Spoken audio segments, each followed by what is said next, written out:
Welcome to a Word of Hope. This is Brother Edward again with you. Today we celebrate as a church one of the most popular and beloved saints of the church, Francis of Assisi. He is a saint that can inspire us in our life to live authentically in following Christ, though maybe exactly the way he did this will not be our way. St. Francis is a young man who had lived a very prosperous life. His family were rather wealthy.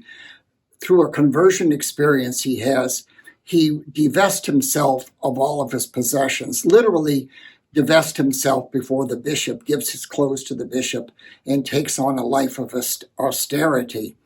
In that way, he tried to witness to people the poor Christ who had come to save them at a time when the church was not always witnessing as well as it could the poverty of Christ. So he follows this way, and others gather around him and form this brotherhood of friars to live and witness to Christ.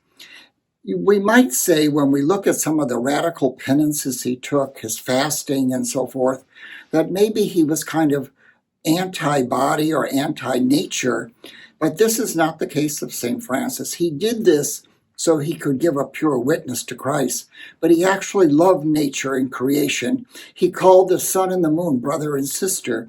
He preached to the animals, especially the birds. He tamed the wolf. All of these things in his life showing a great care for God's creation.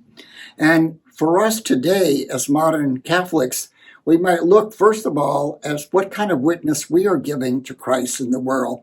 What in our lifestyle is an obstacle, and other things which really help Jesus glow, if you will, in our society.